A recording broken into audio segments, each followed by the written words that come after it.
Entertainment வழங்கும் வெற்றிமாறன் இயக்கத்தில் விஜய் சேதுபதி நடிப்பில் விடுதலை பாகம் 2 உங்கள் அபிமான திரையரங்குகளில்.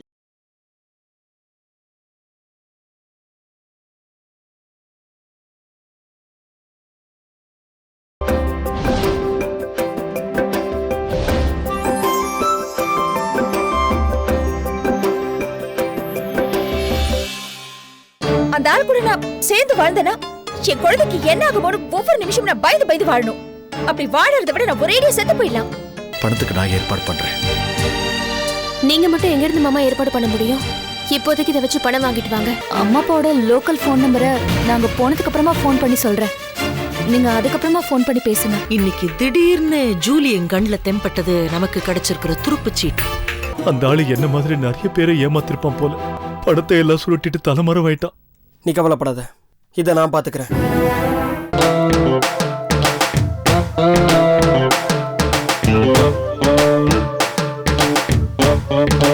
சுப்பிரமணி, இங்க வாங்க.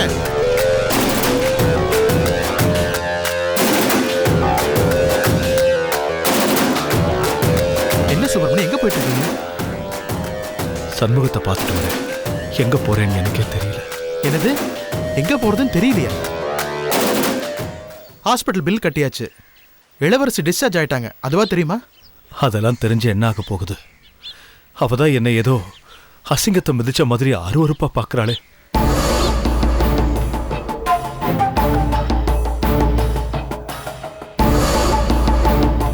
அதெல்லாம் முன்னாடி சுப்பிரமணி, இப்ப அப்படி இல்லை. இப்ப அவங்க மாறிட்டாங்க. நீங்க லீஸுக்கு பணம் கொடுத்து ஏமாந்த விஷயத்தை கேள்விப்பட்டு ரொம்ப ஃபீல் பண்ணாங்க. நம்புங்க சுப்பிரமணி, நான் சொல்றதெல்லாம் உண்மை. அப்படியா? நம்பவே முடியல. நிஜமா அவங்க இப்ப உங்களை புரிஞ்சுக்கிறதுக்கு நேரம் வந்தாச்சு. கார்த்திக், நீங்க சொல்றதெல்லாம் உண்மையா? நான் எதுக்கு சுப்பிரமணி போய் சொல்ல போறேன்? இளவரசி இப்பதான் வீட்டுக்கு கிளம்புனாங்க. நீங்க வீட்டுக்கு போய் பார்த்தீங்கன்னா உங்களுக்கு உண்மை புரியும்.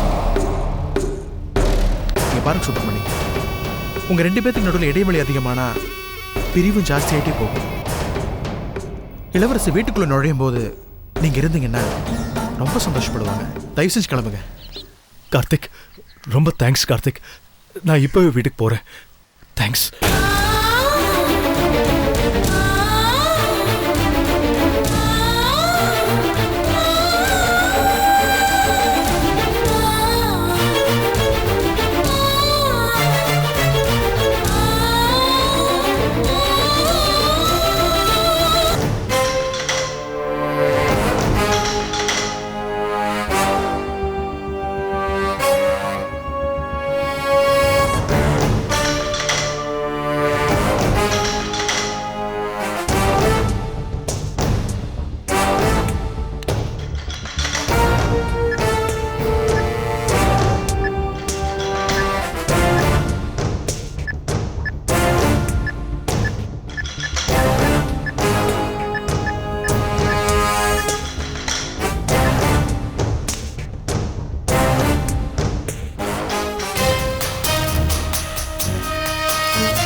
புது நம்பரா இருக்கு.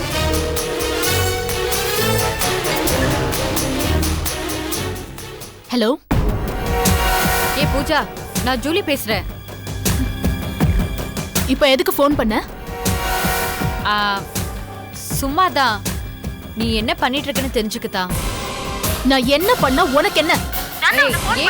ஏன் டென்ஷன் ஆகுற? சும்மா தான் பண்ண. ஏன் நான் ஃபோன் பண்ணக்கூடாதா? என்ன ரொம்ப தான் நடிக்கிற? எனக்கு தெரியும் நீ எதுக்கு ஃபோன் பண்ணேன்னு. உனக்கு பணம் தானே முக்கியம், தந்துடுற. நீ கேட்ட 5 கோடியை ரெடி பண்ணிட்டு இருக்க. அதுக்குள்ள என்ன அவசரம்?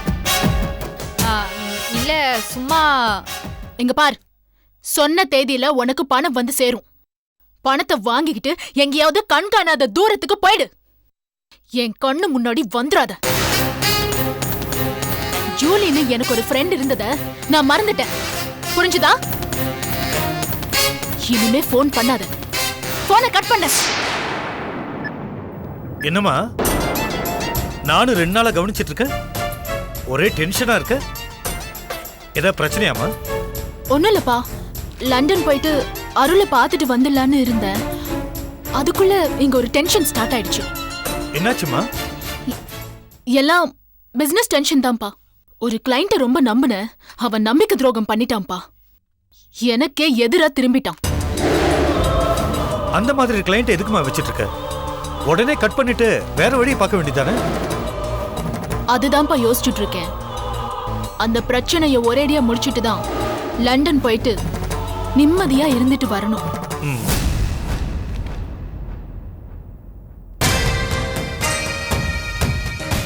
இத குப்பை தொட்டில போடு. என்ன மேடம் நீங்களே தானே சிரிக்கிறீங்க? ட்ரபிள் இன் பாரடைஸ்.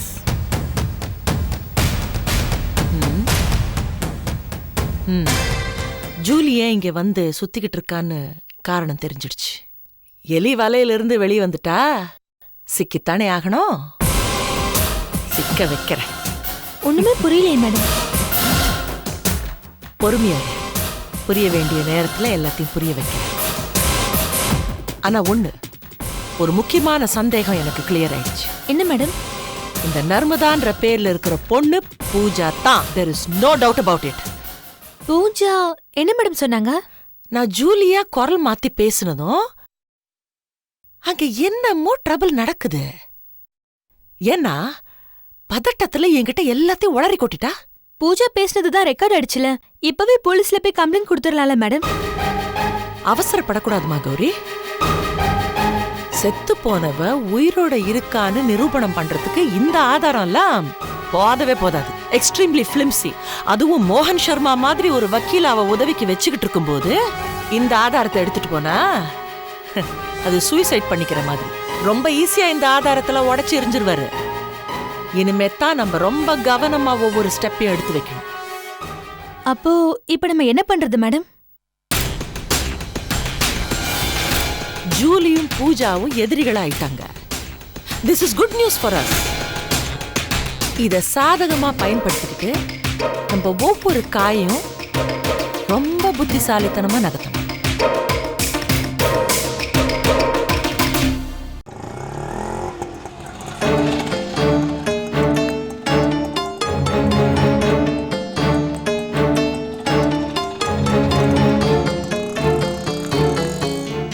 வாயிலவரசி,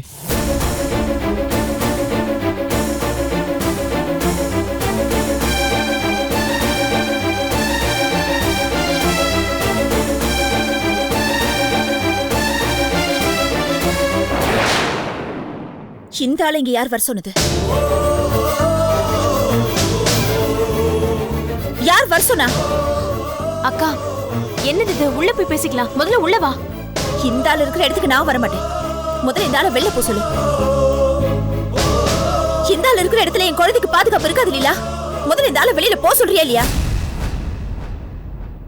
அக்கா ஏற்கனவே மாமா லேஸ் பணத்தை பறி கொடுத்துட்டு ரொம்ப நொந்து போய் வந்திருக்காரு.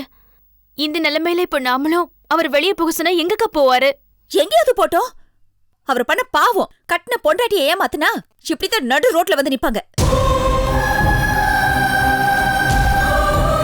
ஏன் எப்பவும் மாமாவை தப்பாவே புரிஞ்சுக்கிற? அப்படி என்னதான் தப்பு பண்ணாரு அவரு? என்ன பொறுத்த வரைக்கும் மாமா எந்த தப்பும் பண்ணல. ஒருவேளை தப்பு பண்ணியிருந்தாலும் அது ஒரு நல்லதுக்காக தான் பண்ணிருப்பாருன்னு ஏன் புரிஞ்சுக்க மாட்டேங்கிற? மாமா மனசை ஏங்கா நோகடிக்கிற? இது பாரு லீலா, இது உன்னுடைய வீடு. இந்த வீட்ல யார தங்க வச்சுக்கணும், யார தங்க வச்சுக்க வேண்டாங்கிறது உன்னுடைய இஷ்டம். ஆனா நான் எங்க தங்கணும், எங்க தங்க கூடாதுங்கிறது என்னுடைய இஷ்டம். இந்த ஆள் இருக்கிற இடத்துல இனிமே நான் இருக்க மாட்டேன். ஏங்கா ஏன் இப்படி முரட்டுத்தனமா பிடிவாதம் பிடிக்கிற? நான் உன் நல்லதுக்காரன்னு சொல்லிட்டு இருக்கேன். நீ முதல்ல உள்ள வா. இந்த வீட்ல மாமா ஏதாவது ஒரு மூலையில இருந்துக்கிட்டுமே. இது பாரு லீலா, மூளை எதுக்கு? உன் மாமாவை நீ நடு வீட்லயே தங்க வச்சுக்கோ. ஆனா இந்த ஆள் இருக்கிற இடத்துல நான் கண்டிப்பா இருக்க மாட்டேன். அபி, நான் கொஞ்சம் வேற வீட்டை பாத்துக்கிற வரைக்கும் இப்போதைக்கு உன் வீட்டுல தங்கிக்கிட்டுமா? தப்பா எடுத்துக்காத அபி. லீலா, என்னால இளவரசி வேற எங்கேயும் போக வேண்டாம். நானே போயிடுறேன்.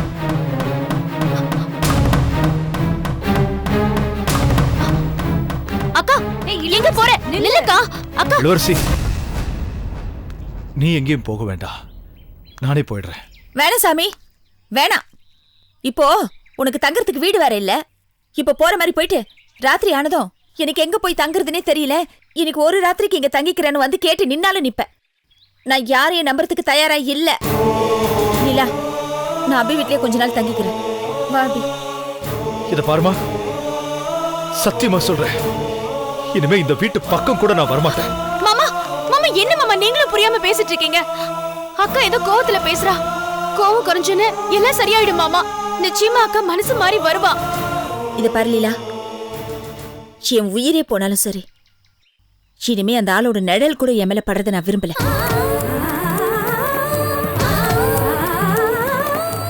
உங்களுக்கெல்லாம் நான் பிடிவாதம் பிடிக்கிற மாதிரி தான் தெரியும்.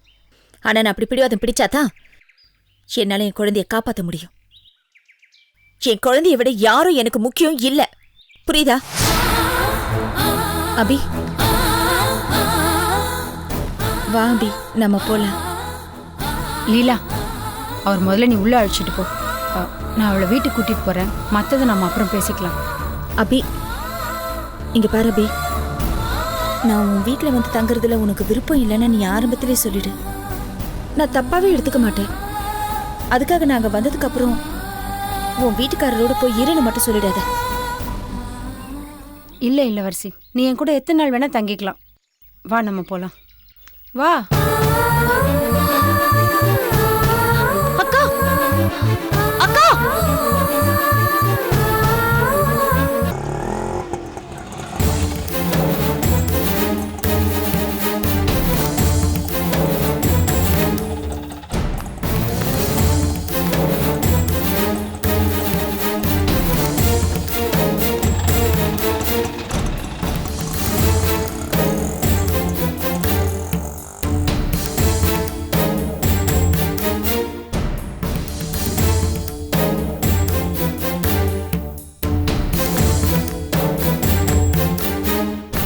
என்ன சபி, இங்கே வந்திருக்கீங்க?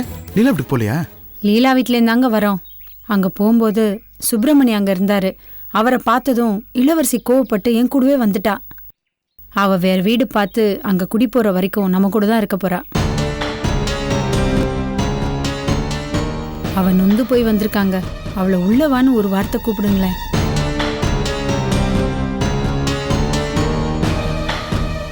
ஏன் இளவரசி அங்கேயே நின்னுட்ட? வா உள்ள வா. வா.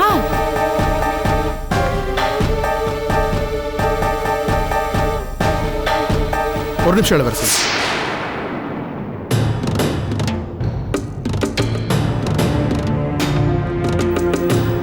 என்ன இது? உயிரை பணைய வச்சு யமனை ஜெயிச்சுட்டு வந்திருக்காங்க. இப்படி வெறுமனையா உள்ள கூட்டு போவ? போய் ஆரத்தி எடுத்துட்டு வா. இரு வரேன். உடம்பு பரவாயில்ல இளவரசி? ஆய் குட்டி தூங்குறா போல இருக்கு.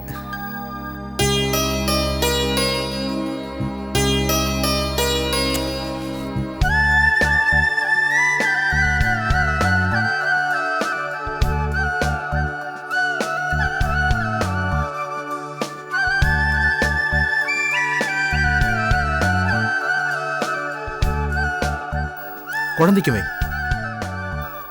போ உள்ள போ. இளவரசி, எத்தனை நாள் வேணாலும் இந்த வீட்டில் நீங்க தங்கலாம். இனிமே இது உங்க வீடு மாதிரி.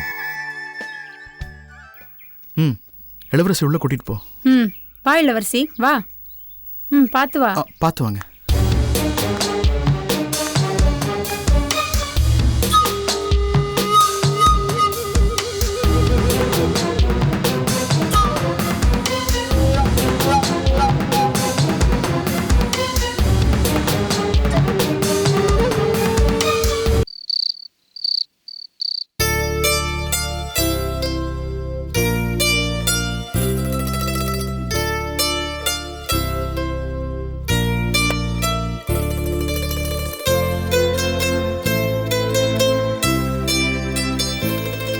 குடி ஃபிலோ. ஏய், உட்காரு உட்காரு. என்ன நீ வந்ததுல இருந்து சாப்பிட ஏதாவது கொடுத்துக்கிட்டே இருக்க? ஒரு நிமிஷம் கூட ரெஸ்ட் எடுக்காம எல்லா வேலையும் எழுத்து போட்டு செஞ்சுக்கிட்டே இருக்கியே. கல்யாணத்துக்கு அப்புறம் நீ ரொம்பவே மாறிட்ட. அதெல்லாம் ஒண்ணும் இல்ல. நம்ம வீட்ல இருக்கும்போதுதான் நீயும் அகிலாவும் எனக்கு எந்த வேலையும் செய்ய விடாம பாத்துக்கிட்டீங்க. இங்க அப்படி இருக்க முடியுமா? இங்க நான் ஒருத்தி தானே இருக்கேன். அது மட்டும் இல்லாம எனக்கு பொழுது போகணும்ல. எவ்வளவு நேரம் தான் டிவியே பாத்துட்டு இருக்க முடியும்? அதான் ஏதாவது வேலை செஞ்சு நானே என்ன பிஸி ஆக்கிக்கிறேன். சரி அதெல்லாம் விடு. நீ எப்படி இருக்க? லைஃப் எல்லாம் எப்படி போயிட்டு இருக்கு? சூரிய உன்னை நல்லா பாத்துக்கிறாருல்ல? என்ன மேடம், அவரை பத்தி பேசின உடனே வெக்கம் வந்துடுச்சா? சூரிய உன்னை நல்லா பாத்துக்கிறாருல்ல? எனக்கு தெரியும். ஆரம்பத்துல அவர் நம்ம 3 பேருக்கும் எவ்வளவு உதவி பண்ணிருக்காரு. அதையெல்லாம் நம்ம மறந்துட முடியுமா? அவருக்கும் அவங்க குடும்பத்துக்கும் நீ எவ்வளவு செஞ்சாலும் பத்தாதுடா. என்ன இது? உன் புருஷனை பத்தி நான் இவ்ளோ பெருமையா சொல்லிட்டு இருக்கேன், நீ என்னன்னா இப்படி இப்படின்னு தலையாட்டிட்டு இருக்க? என்னாச்சு உனக்கு? நான் அவரை பத்தி பேசுறது உனக்கு பிடிக்கலையா? இல்ல வெக்கத்துல பேசாம இருக்கியா? அப்படியெல்லாம் ஒண்ணும் இல்ல. ஏய், வேற ஏதாவது ப்ராப்ளமா? இல்ல அதெல்லாம் ஒண்ணும் இல்ல. நான் எப்பவும் போலதான் இருக்கேன். இல்லையே, நீ இவ்ளோ அமைதியா இருந்து நான் பார்த்ததே இல்ல. வீட்ல எங்க எல்லாரையும் விட நீதான் கலகலப்பா இருப்ப, ஏதாவது பேசிக்கிட்டே இருப்ப. ஆனா இப்ப என்னடானா ரொம்ப டல்லா அமைதியா இருக்க. என்ன ஆச்சுடா சொல்லு, ஏதாவது ப்ராப்ளமா? இல்ல. எதுவா இருந்தாலும் என்கிட்ட சொல்லுமா. ஹாய் ஃபிலோமினா, எப்போ வந்தீங்க? ஹாய். எப்படி இருக்கீங்க? வீட்ல எல்லாம் நல்லா இருக்காங்களா? செலின் எப்படி இருக்காரு? செலினை ஆண்டையும் கூட்டிட்டு வந்துருக்கலாம்ல? கல்யாண சமயத்துல வந்தது, அதுக்கப்புறம் இப்பதான் வந்திருக்கீங்க. செலினுக்கு பிசினஸ்லாம் எப்படி இருக்கு? அடேங்கப்பா, இப்படி ஒரேடியா இவ்ளோ கேள்வி கேட்டா நான் எந்த கேள்விக்கு பதில் சொல்றது? எந்த கேள்விக்கு பதில் சொல்றது கஷ்டமா இருக்குமோ அந்த கேள்விக்கு முதல்ல சொல்லுங்க. அப்படி பாத்தீங்கன்னா நீங்க கேட்ட எல்லா கேள்வியும் கஷ்டம்தான். எல்லாம் நம்ம மனசை பொறுத்து தானே இருக்கு. என் கவிதாக்கு இப்படி ஒரு ஹஸ்பண்ட் கிடைச்சதுக்கு அவ ரொம்ப பாக்கியம் பண்ணிருக்கணும். சரி, எப்ப பார்த்தாலும் பேங்க்னு இருக்கீங்களே, ஒரு வாரம் லீவ் போட்டு கவிதாவை கூட்டிக்கிட்டு எங்கேயாவது வெளியே போயிட்டு வரலாம்ல? எங்கங்க பேங்க்ல இருக்க டென்ஷன்ல வெளியில எல்லாம் கூட்டு போறது. பாப்போம், அதுக்காக ஒரு நாள் டிசைட் பண்ணிட்டு போவோம். எப்போ டிசைட் பண்ணுவீங்க? கல்யாணம் ஆகி இவ்ளோ மாசம் ஆயிடுச்சு. இவ்ளும் பாவம் வீட்ல தனியா இருக்கால. கவிதா எங்க வீட்ல இருக்கும்போது என்னால எங்கேயும் கூட்டிட்டு போக முடியல. நீங்களாவது எங்கேயாவது கூட்டிட்டு போயிட்டு வரலாம்ல? அட நீங்க வேறங்க, காலையில நான் வேலைக்கு போறதுக்குள்ள அவ வேலையை முடிச்சுட்டு கோயிலுக்கு போயிடுறா. திரும்ப நான் சாயந்தரம் வரும்போது கோயில்லையே உட்காந்துருக்கா. அதனால தான் நான் கவிதாவை எப்போதுமே டிஸ்டர்ப் பண்றதே கிடையாது.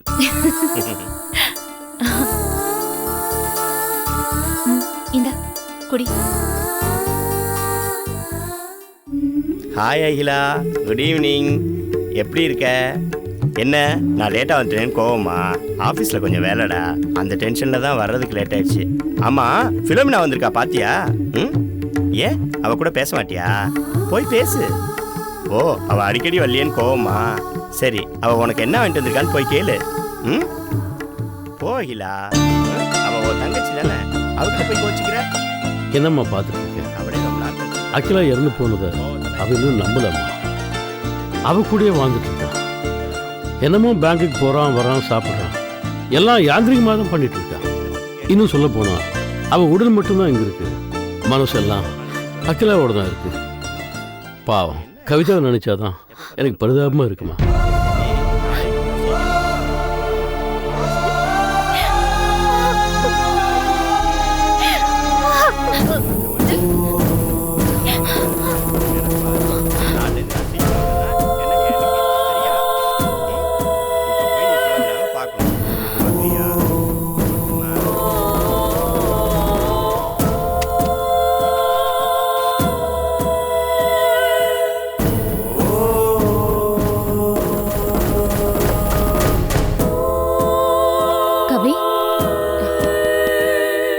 கவி,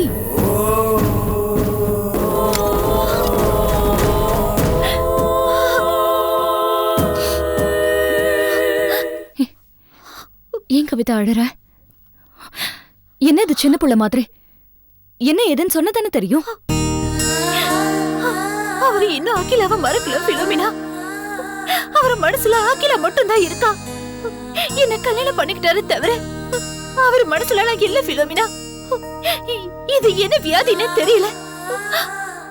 அவரு தெரிஞ்சு பண்றாரா இல்ல தெரியாம பண்றாரா ஒண்ணுமே புரியல.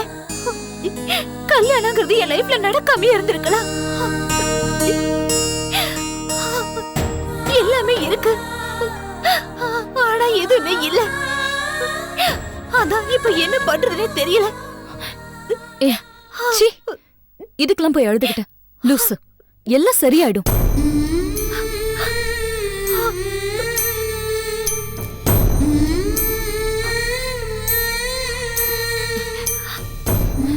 நீ கல்யாணம் பண்ண சூர்யா ரொம்ப நல்லவர், ரொம்ப இன்னசென்ட். நீ கவலைப்படாத, இத நான் பாத்துக்கிறேன். நான் சூர்யா கிட்ட பேசுறேன்.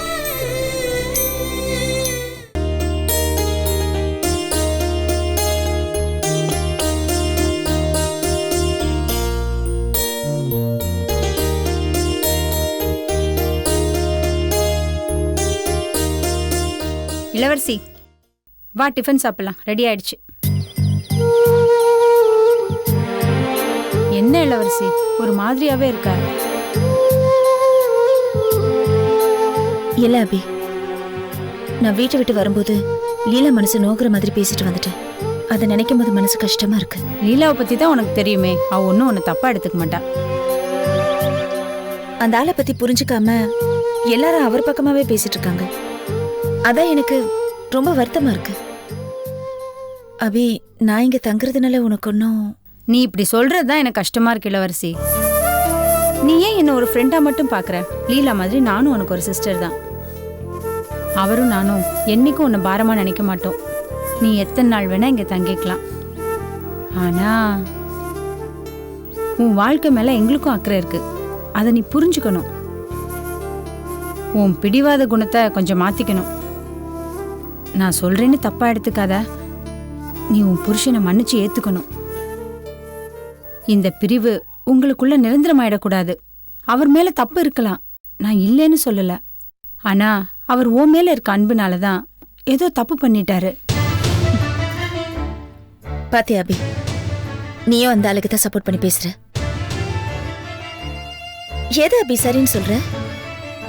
அவருக்கு ஏதாவது பிரச்சனைனா என்கிட்ட பேசிருக்கணும். அதை விட்டுட்டு குழந்தைய ஹாஸ்பிட்டல்ல இருந்து கடத்திட்டு போனதும், ஆளை வச்சு என்ன அடிச்சு கார்ல இருந்து கீழே தள்ளி விட்டுட்டு குழந்தைய கடத்திட்டு போனதும் சரிங்கிறியா? சரியில்லதான். இளவரசி சொல்றதான் கரெக்ட். அபி, நீ எதுக்கு பழசையெல்லாம் கேட்டு அவங்களை ரொம்ப சங்கடப்படுத்துற? அவங்க கொஞ்சம் நிம்மதியா இருக்கட்டுமே. பாவம், ஏற்கனவே அவங்க மனசாலை உடம்பாலே ரொம்ப நொந்து போயிருக்காங்க. இளவரசி, இது உங்க வீடு மாதிரி இல்ல, இது உங்க வீடே தான். நீங்க எவ்வளவு நாள் வேணா இங்க தங்கலாம். புருஷ பொண்டாட்டி 2 பேர் பிரிஞ்சு இருக்கிறது சரியில்லை நீ நினைக்கிற, கரெக்ட் தான். ஆனா புருஷ பொண்டாட்டி 2 பேர் பிரிஞ்சு இருக்கிறதே ஒருத்தர் புரிஞ்சுக்கத்தான் நான் நினைக்கிறேன். உங்க வாய் முகூர்த்தம் பலிக்கணுங்க. கண்டிப்பா. வா இளவரசி, சாப்பிட போலாம்.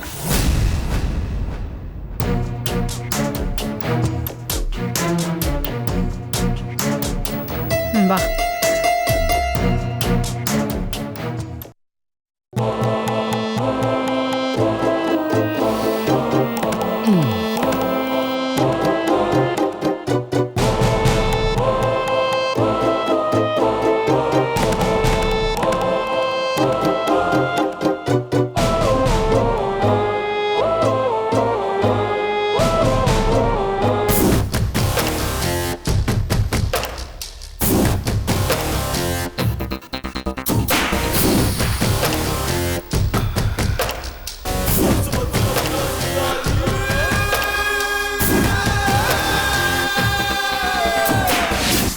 சென்னை ரொம்ப போர் அடிக்குது ஜூலி. சீக்கிரமா மும்பைக்கு போயிடலாம். அதுக்குள்ள உனக்கு போர் அடிச்சிருச்சா? பூஜா கிட்ட இருந்து 5 கோடி வாங்கிட்டு மும்பை என்ன அமெரிக்காக்கே போலாம். கொஞ்சம் அவசரப்படாத, பொறுமையா இரு. அது சரி, 5 கோடி ரூபாய் வர வரைக்கும் நம்ம என்ன பட்னியை கிடக்க முடியும்? என்ன லவ் பண்ணும்போது உன்னை பார்த்துட்டே இருந்தா போதும், சாப்பாடே வேண்டான்னு சொல்லிட்டு இருந்த. இப்ப பட்டினி இருக்கும்போது அழுத்துக்கிறல்ல. என்ன டார்லிங், அதெல்லாம் இன்னுமா நினைச்சிட்டு இருக்க? அதெல்லாம் காதல் போதையில பேசுது. சரி, அதெல்லாம் விடு. நான் ஒன்று சொல்கிறேன் சரியா? ம் சொல்லு. உருப்படியா இருந்தா நான் முயற்சி பண்ணி பார்க்கறேன். பூஜா 5 கோடி கொடுக்க 1 மாதம் டைம் கேட்டிருக்கால? ம் ஆமா. அது வரைக்கும் நம்ம செலவுக்கு அவகிட்ட பணம் வாங்கினா என்ன? ம் நல்ல ஐடியா தான். கேட்கலாம். சரி, எவ்வளோ கேட்கலாம்? ஒரு 10 lakhs கேளேன். அப்போ தான் 1 மாதம் ஜாலியாக இருக்கலாம், போர் அடிக்காமல்.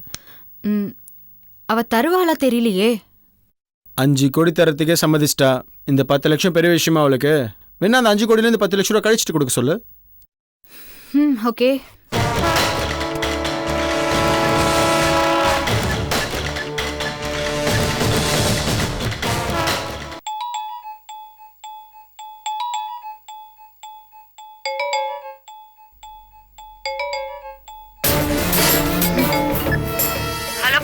உனக்கு என்ன வேணும் ஜூலி? நான் தான் 1 மாசம் வெயிட் பண்ணுன்னு சொல்லிருக்கேன்ல. ஏன் திரும்ப திரும்ப ஃபோன் பண்ற? கொஞ்சம் கோவப்படாத பூஜா. கை செலவுக்கு 10 லட்ச ரூபாய் தேவைப்படுது. கொஞ்சம் ஏற்பாடு பண்ணு. ஏன் இப்படி பணம்னு அலைற? நான் தான் தரேன்னு சொல்லிருக்கேன்ல. அடிக்கடி ஃபோன் பண்ணி டார்ச்சர் பண்ணாத, புரியுதா? அடிக்கடி நான் ஃபோன் பண்றேனா? ஆமா. யாரு? நானா? என்ன உளறுற பூஜா? இதான் ஃபர்ஸ்ட் டைம் நான் உனக்கு ஃபோன் பண்றேன்.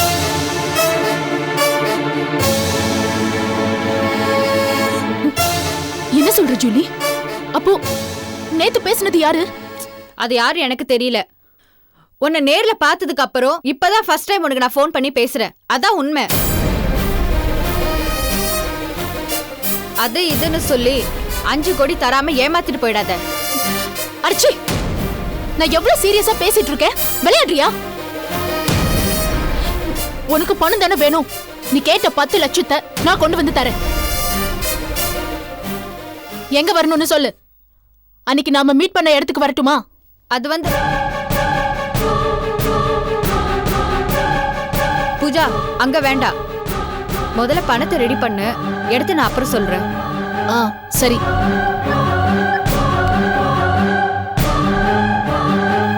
போன்ல யாருமா? ஏன் ஒரு மாதிரியா இருக்கு?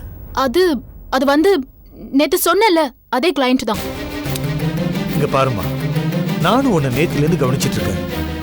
அந்த கிளைண்ட் ஃபோன் பண்ணதுலேருந்து உன் முகமே சரியில்லை. பிரச்சனை வருதுன்னு தெரிஞ்சா அதை வச்சிட்டு கூடாது, உடனே கட் பண்ணிடணும். என்னப்பா சொல்றீங்க? அந்த கிளைண்ட்டை கட் பண்ணிடுன்னு சொல்றேன். பிசினஸ்ல இதெல்லாம் சகஜம்மா. அவன் போனா இன்னொருத்தன்.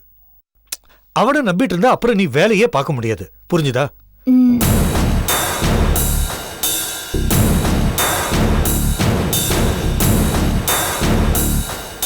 ஜூலி நேத்து என்கிட்ட பேசலனா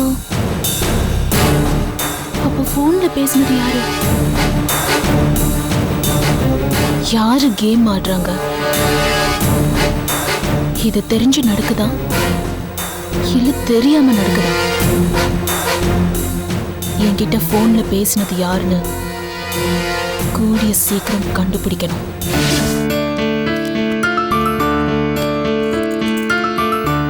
ஐயோ, 10 ஆயிடுச்சு.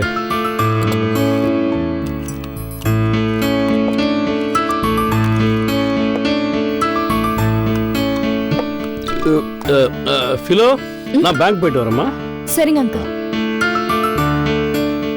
சூர்யா, நான் பேங்க் போயிட்டு வரேன்ப்பா. சரிப்பா.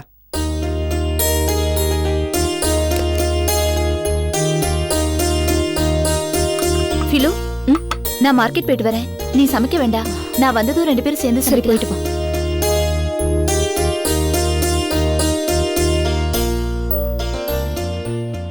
என்னங்க?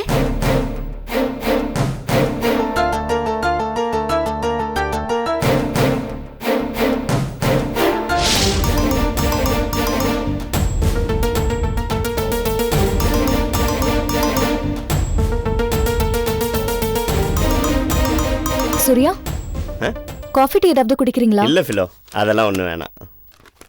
ஒரு நிமிஷம்.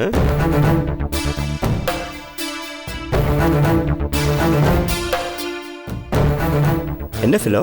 நான் உங்ககிட்ட கொஞ்சம் பேசணும்.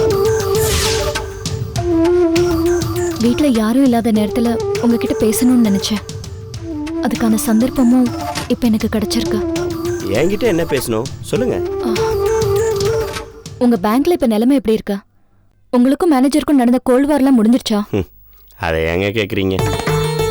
ஆஃபீஸில் நான் ரொம்ப அவமானப்பட்டிருக்கேங்க. கூடிய சீக்கிரமே வேலையை விட்டு வந்துடுவேன்னு நினைக்கிறேன். ஏங்க இப்படி எல்லாம் பேசுறீங்க? சில நேரத்துல பிரச்சனைகளை நாம தேடி போறதில்ல, அதுவா நம்மள தேடி வரும். அதானே உங்களுக்கும் நடந்திருக்கு. பிரச்சனை வரணும்னு இருந்தா அது எங்க வேணாலும் எப்படி வேணாலும் வந்துதான் தீரும். அந்த காலேஜ் ஸ்டூடெண்ட்ஸுக்கு ஹெல்ப் பண்ணுன்ற எண்ணத்தில் தாங்க லோன் அரேஞ்ச் பண்ணி கொடுத்தேன். அதையே சாக்கா வச்சு என்னை ஓரங்கட்டி வச்சுட்டாங்க. நல்லதுன்னு நினச்ச எனக்கு கெடுதல் தாங்க வந்து சேர்ந்துச்சு. அது என் நேரம் தாங்க. அப்படி என்ன நான் தப்பு பண்ணிட்டேன் ஃபிலோமினா? கரெக்டா சொன்னீங்க, இது நேரம் தான். நீங்க எந்த தப்பும் பண்ணல, ஆனா யாரோ பண்ண தப்புக்கு நீங்க மாட்டிட்டு முடிச்சிட்டு இருக்கீங்க. அது எனக்கு புரியுது சூர்யா. இது வேற யாருக்கும் புரிய மாட்டேங்குதே. எனக்கு துளி கூட மரியாதை இல்லைங்க. பேங்க்ல எனக்கு பின்னாடி வேலைக்கு சேர்ந்தவங்கள தலையில தூக்கி வச்சுட்டு ஆடுறாங்க. ஆனால் என்ன மனுஷனா கூட மதிக்கிறது இல்லைங்க. என்னை கேட்காமலே நிறைய முடிவுகள் எடுக்கிறாங்க.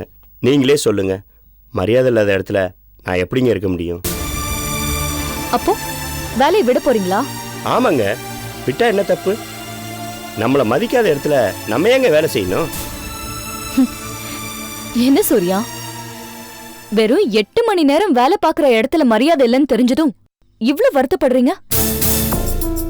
மரியாதை இல்லாத அதே இடத்துல தானே நீங்க இதுக்கு முன்னாடி மரியாதையோட இருந்திருக்கீங்க.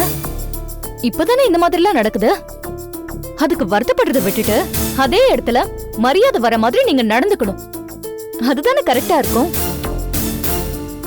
வேலைக்கு போறதுங்கிறது ஒரு ஆம்பளைக்கு அழகு. கை நிறைய சம்பாதிக்கிறதுக்கு மனசுக்கு பிடிச்ச ஒரு வேலை வேணும். அது நீங்க விரும்பி ஏத்துக்கிட்ட ஒரு வேலை. இப்ப அந்த வேலை உங்களை நம்பி இருக்கு, நீங்களும் அந்த வேலையை நம்பி இருக்கீங்க.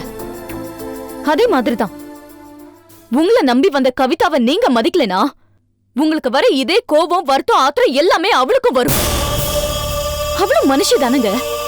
அவளுக்கு ஒரு நியாயம், உங்களுக்கு ஒரு நியாயமா? வேலை பிடிக்கலனா ஒரே நிமிஷத்துல ரிசைன் பண்ணிடலாம்.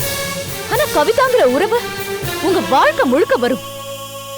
அது உங்களை விட்டு போகணும்னா அதுக்கு 2 வழிதான் இருக்கு. ஒண்ணு, நீங்க கோர்ட்டுக்கு போகணும், இல்லனா கவிதா இந்த உலகத்தை விட்டே போகணும். அகிலா மாதிரி. ஆமே கரெக்ட்? இவ்வளவு நேரம் நீங்க பேசிட்டு இருந்தது உங்க ஜாப பத்தி, நான் பேசிட்டு இருக்கிறது உங்க வாழ்க்கை பத்தி, நீங்க சாகுற வரைக்கும் வரக்கூடிய வாழ்க்கையை பத்தி. இதெல்லாம் நான் உங்களை சங்கடப்படுத்துறதுக்காக சொல்லல சூர்யா. கவிதா உங்களையே உயிரை நினைச்சிட்டு வந்தவ. ஆனா நீங்க இந்த உலகத்திலேயே இல்லாத அகிலாவை நினைச்சு உருகுறீங்க, கவிதாவை ஒதுக்குறீங்க. இது நீங்க கவிதாக்கு பண்ற துரோகம் இல்லையா? இல்லை ஃபிலோமினா, நான் கவிதாவை வெறுக்கல. ஆனால் என்னால் அகிலாவை மறக்க முடியல. இது கவிதாவுக்கும் தவறாப்படுது, மற்றவங்களுக்கும் தப்பாக தெரியுது. நான் என்ன பண்ணுறதுன்னு எனக்கு புரியவே இல்லைங்க. சூர்யா, கவிதாவுக்கு உங்க மனசுல இடம் கொடுத்து பாருங்க. அப்பதான் அகிலா இந்த உலகத்துல இல்லாதது உங்க புத்திக்கு புரியும். இல்லைங்க, என் மனசு முழுக்க அகிலா தாங்க நிறைஞ்சிருக்கா. இந்த பாருங்க ஃபிலோமினா, நான் தனியாக இருக்கும்போது பல தடவை இதெல்லாம் யோசிச்சு பார்த்துருக்கேன். ஆனால் திரும்ப திரும்ப எனக்கு ஒரே விஷயம் தாங்க தோணுது. என் மனசில் கவிதாவுக்கு இடம் கொடுக்க முடியலங்க. இதுதாங்க நிதர்சனமான உண்மை. என்ன சூர்யாது, சொன்னதையே திரும்ப திரும்ப சொல்லிட்டு இருக்கீங்க. உங்களுக்கும் கவிதாவுக்கும் கல்யாணம் நடக்கணுங்கிறது அகிலாவோட விருப்பம். நீங்க கவிதாவை வெறுக்கிறது அகிலாவே வெறுக்கிறதுக்கு சமம். நீங்க கவிதாவை கல்யாணம் பண்ணிக்கிட்டு அவளை வெறுக்கிறத அகிலா மட்டும் உயிரோட இருந்து பாத்திருந்தானா அந்த கஷ்டத்திலே அவ செத்து போயிருப்பா. நீங்க கவிதா கூட சந்தோஷமா வாழாத வரைக்கும் செத்து போன அகிலாவோட ஆத்மா சாந்தி அடையாது.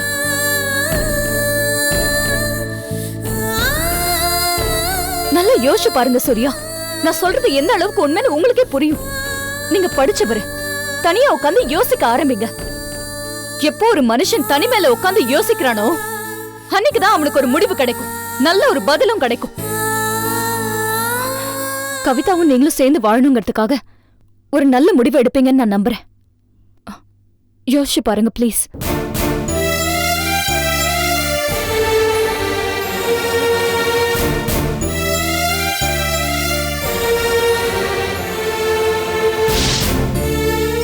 அகிலாவை மறந்துட்டு கவிதா கூட வாழ நான் முயற்சி பண்ணுறேன்.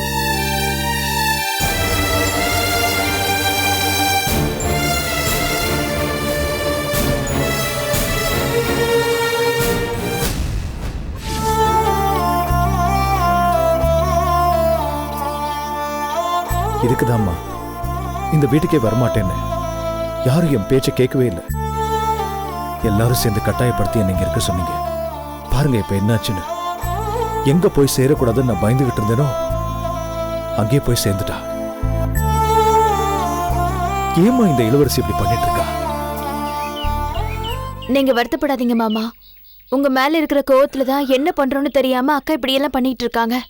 கோவம் குறைஞ்சு நிதானமா யோசிச்சு பார்த்தா அதுக்கப்புறம் அக்கா அங்க இருக்க மாட்டாங்க. தானே கிளம்பி இங்க வந்துருவாங்க. அதை விட்டுட்டு மனசை போட்டு அனாவசியமா குழப்பிக்காம நீங்க கொஞ்சம் பொறுமையா இருங்க மாமா. இல்லம்மா, என் மேல என்னதான் கோவம் இருந்தாலும் இளவரசி அந்த கார்த்திக் வீட்டுக்கு போனது கொஞ்சம் கூட சரியா படல. அவன் ரொம்ப மோசமானவன். அவனால இளவரசிக்கு ஏதாவது ஆபத்து வந்துருமோன்னு பயமா இருக்கு. அப்படியெல்லாம் ஒண்ணும் ஆகாது மாமா. கார்த்திக் மோசமானவரா இருந்திருக்கலாம். அதுக்காக அப்படிதான் இன்னும் இருப்பாருன்னு நினைக்க வேண்டாம். அதுவும் இல்லாம அபி கூட தானே இருக்காங்க. அவங்க இருக்கிற வரைக்கும் அக்காக்கு எந்த ஆபத்தும் வராது. நீங்க தைரியமா இருக்கலாம். அப்படிலாம் உறுதியா எதுவும் சொல்ல முடியாதும்மா. அந்த கார்த்திக் எங்களால ஜெயிலுக்கு போனவன். அவன் அடிப்பட்ட பாம்பு மாதிரி எந்த நேரத்தில் வேணுனாலும் விஷத்தை காக்குவான். எல்லாரும் இங்கதான் இருக்கீங்களா? அண்ணி வந்துட்டாங்கல்ல? எப்படி இருக்காங்க அண்ணி? அண்ணி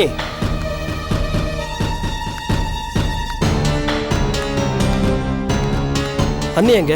டிஸ்சார்ஜ் ஆகலையா? டிஸ்சார்ஜ் ஆகி வந்துட்டாங்க. ஆனா அக்கா இங்க இல்ல, அபி வீட்டுக்கு போயிட்டாங்க. என்ன உளற? ஆமாண்டா, இளவரசி இங்க வரும்போது நான் இந்த வீட்டில் இருக்கணும்னு எல்லாரும் சொன்னீங்க. ஆனா அவ என்னை பார்த்ததும் வீட்டுக்குள்ள கூட வராம அப்படியே திரும்பி போயிட்டா. அதுக்காக அண்ணி அந்த கார்த்தி வீட்டுக்கு போனா சும்மா இருப்பீங்க? கேளீலா, நீயாவது அண்ணியை தடுத்துடக்கூடாது. நாங்க எவ்வளவு சொல்லி எங்க பேச்சு கேட்காம பிடிவாதமா போயிட்டாங்க. எங்களால தடுக்க முடியல மாமா. அண்ணன் இங்க இருக்கிறது தான் பிரச்சனைனா அண்ணி என் வீட்டுக்குள்ள வந்திருக்கணும். எதுக்காக அந்த அயோக்கிய வீட்டுக்கு போனோம்? இல்ல இல்ல, நீங்க எல்லாரும் தப்பு பண்ணிட்டீங்க. அண்ணியை போக விட்டுறக்கூடாது. நான் போய் அவங்களை சமாதானப்படுத்தி கூப்பிட்டு வரேன். வரேண்ணே. மாமா ஒரு நிமிஷம், நானும் உங்க கூட வரேன். வா மாமா, குட்டிமாவை பாத்துக்கங்க, நான் போயிட்டு வந்துடுறேன்.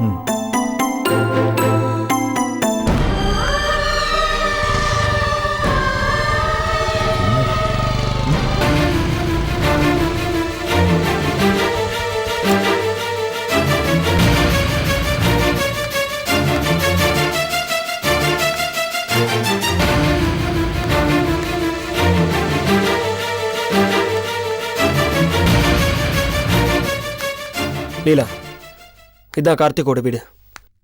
நீ போய் அண்ணியை கூட்டு வா. சரி மாமா.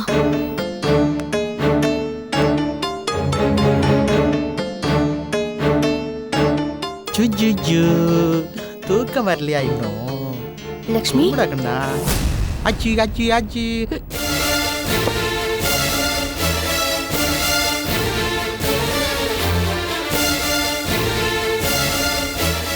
என்ன அப்படி பாக்குற? வா நம்ம வீட்டுக்கு போலாம்.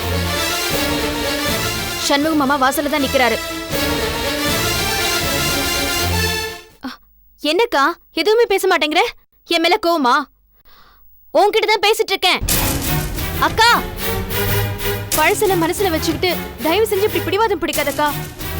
வாக்கா போலாம். என்ன சார் வெளியே நிக்கிறீங்க? உள்ள வாங்க சார். அப்படி பார்க்காதீங்க சார், எங்களுக்கு இதுக்கு சம்மந்தம் இல்லை. இளவரசி அவங்கள தான் வந்திருக்காங்க. எங்களால் ஒன்றும் சொல்ல முடியல சார். இப்போவும் நாங்கள் இளவரசிக்கு அட்வைஸ் பண்ணிட்டு தான் சார் இருக்கோம். நீங்கள் வேணா வந்து கூப்பிட்டு பாருங்க. வந்தால் தாராளமாக கூப்பிட்டு போங்க. வாங்க. தயவு செஞ்சு இப்படி பிடிவாதம் பிடிக்காதக்கா. வாக்கா போலாம். அக்கா, நான் இவ்வளவு தூரம் சொல்லிட்டு இருக்கேன், எதுவுமே சொல்ல மாட்டேங்கிற. ஏதாவது பேசுக்கா. ஏன் இப்படி பண்றீங்க? கை குழந்தைய தூக்கிட்டு இப்படி வரலாமா? ஊர் உலகத்துல தப்பா பேச மாட்டாங்க. அது ஏன் உங்களுக்கு புரிய மாட்டேங்குது? என் வார்த்தைக்கு அந்த வீட்டுல மரியாதை இல்லை. என்னையும் என் குழந்தைய விட அந்த ஆள் தான் உங்களுக்கு முக்கியமா போயிட்டான். அப்புறம் நான் எதுக்கு அங்க வரணும்? அண்ணியே அண்ணனை வீட்டை விட்டு போசனா அவர் பாட்டுக்கு போயிட போறாரு. அதுக்காக அவசரப்பட்டு குழந்தைய தூக்கிட்டு இங்கே எதுக்கு வரணும்? நீங்க பண்றது ஒண்ணு சரியில்லை. நீங்க பண்றது மட்டும் சரியா? உங்க அண்ணன் குழந்தைய ஹாஸ்பிட்டல்ல இருந்து கடத்திட்டு போனாரு. அந்த உண்மை உங்களுக்கு தெரிஞ்சும் அதை சொல்லாம என்கிட்ட மறைச்சிங்க. நீங்க எல்லாரும் பண்றது மட்டும் சரியில்லை. சரி, 2வது தடவை ஆளை வச்சு கடத்தி எடுத்துட்டு போனாரு. நான் கம்ப்ளைண்ட் கொடுத்தேன், பேசாம தானே இருந்தீங்க. ஏன்? உங்க அண்ணன்றதுனால தானே? தப்பு பண்ற உங்க அண்ணனை காப்பாத்தணும்னு நினைக்கிறீங்களே, நீங்க பண்றது சரின்னா ஒரு கொலைகாரங்கிட்ட இருந்து என் குழந்தைய காப்பாத்தணுங்கிறதுக்காக நான் பண்றதும் சரிதான். அதனாலதான் என் வீட்டுக்கு கூட வராம இப்படி அனாத மாதிரி யார் வீட்லயும் வந்து உட்காந்துருக்கீங்களா? என்ன சண்முகம், திடீர்னு உங்க அண்ணன் மேல பாசம் பொங்குது? வேணாப்பா, வேணாம்.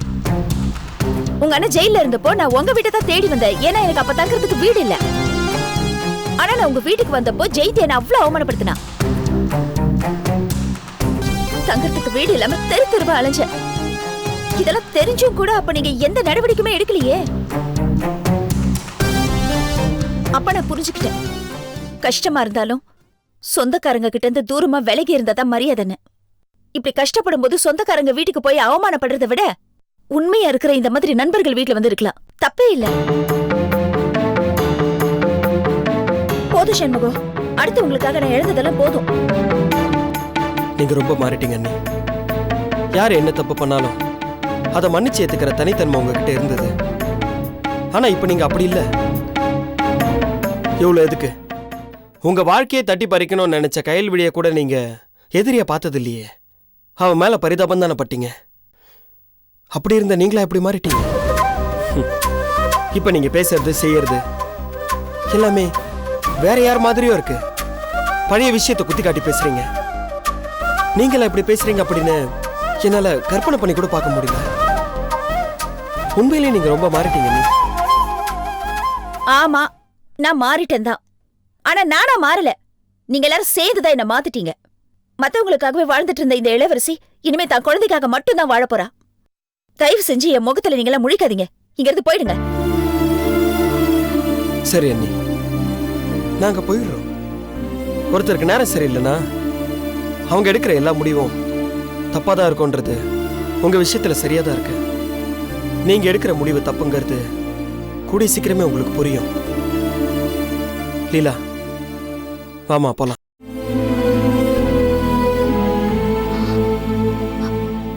அக்கா, நான் செஞ்சது தப்புன்னா என்ன மன்னிச்சிரு.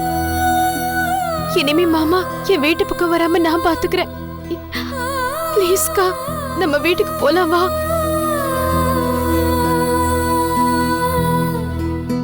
லீலா, ஏன் அவங்க கிட்ட கெஞ்சிட்டு இருக்க? இப்ப நாம என்ன சொன்னாலும் அவங்களுக்கு புரியாது. ஏன்னா அவங்களுக்கு கோவம் தலைக்கேறி இருக்கு. நம்ம கிளம்பலாம் வா.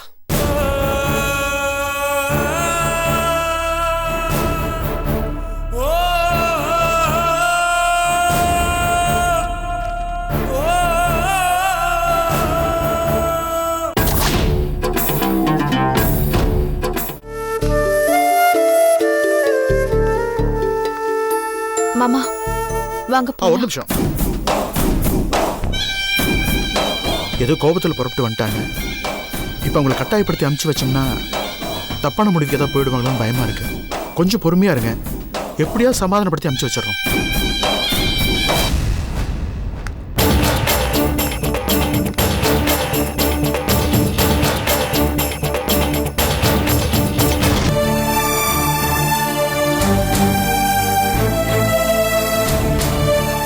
என்னாச்சு, இளவரசி வரலையா? என்ன சொன்னா?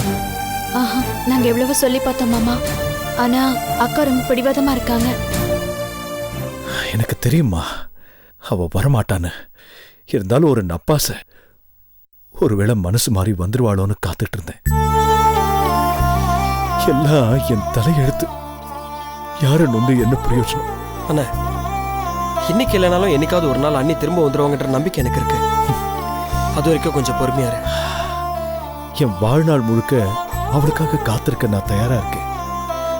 ஆனா போயும் அந்த கார்த்திக் வீட்டுல அடைக்கலானதை நினைச்சாதான் வெறுப்பா இருக்கு.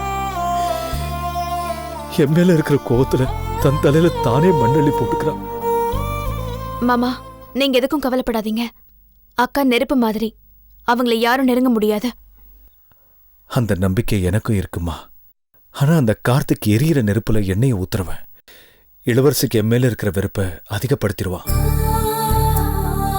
நான் தொட்டு தாலி கட்டினவளே என்ன புரிஞ்சுக்காத போது மற்றவங்களை குறை சொல்லி என்ன ஆக போகுது? அண்ணே, அந்த கார்த்திகை நான் மிரட்டி வச்சிருக்கேன். அவனால அன்னைக்கு எந்த ஆபத்தும் வராது. அதுக்கு நான் பொறுப்பு. விடு சண்முகம், இனிமே இதை பத்தி பேச வேண்டாம். என் பொண்டாட்டியும் பிள்ளையும் திரும்பி வருவாங்கன்ற நம்பிக்கையே போயிடுச்சு. எனக்கு இருக்கிற ஒரே வேலை, நீ எனக்கு தந்த பணத்தை உனக்கு திருப்பி தரணும். அந்த வீட்டு பார்ட்டியை எப்படியாவது கண்டுபிடிக்கணும். அவனை நெருங்கிட்டோன்னே கூடி சீக்கிரமே அவனை பிடிச்சிருவோம். சரி சண்முகம், நான் கிளம்புறேன். எங்க மாமா கிளம்புறீங்க? நீங்க ரொம்ப குழப்பத்துல இருக்கீங்க. நீங்க பேசாம எங்கே இருங்க. நான் கொஞ்ச நேரத்துல சமையலை முடிச்சுடுறேன். சாப்பிட்டு ரெஸ்ட் எடுங்க. இல்ல லீலா, எனக்கு வெளியில கொஞ்சம் வேலை இருக்கு. நான் கிளம்புறேன். வரே சண்முகம். நாளை காலை 10 மணிக்கு வலசரவாக்கம் வஉசி நகர் 3வது தெரு பணத்தோட வந்துடு. அப்புறம் ஒரு முக்கியமான விஷயம், நீ மட்டும் தான் வரணும். கூட வேற யாரும் வரக்கூடாது. தனியா தான் வருவேன். எனக்கு யாரை பார்த்தும் பயம் கிடையாது.